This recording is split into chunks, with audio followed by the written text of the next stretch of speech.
supporters instead of stoking the violence. What we saw this year, in May this year, your arrest by paramilitary troops at the Islamabad High Court. This led to protests and rioting by your supporters across the country, as well as vandalism against military installations. At least 8 people died, probably many more.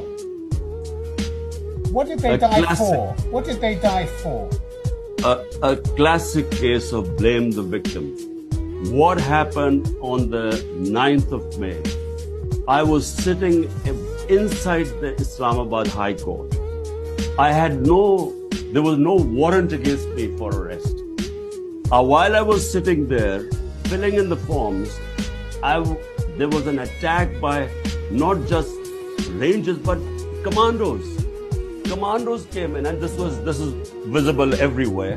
They came in, they broke through that registry office I was sitting in. They beat up everyone. My lawyers were beaten up. The staff was beaten up. I was hit on my head. And they dragged me out like a criminal.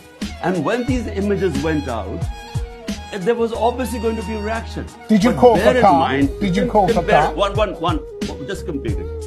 Bear in mind, the Supreme Court then passed a verdict that my arrest was not arrest, abduction was unconstitutional and unlawful. So I was the victim of this. And the way they treated me and the reaction to that, there was always going to be a reaction. I mean, imagine the head of the biggest party being treated like a terrorist. So there was going to be a reaction. But the question is, who ordered it?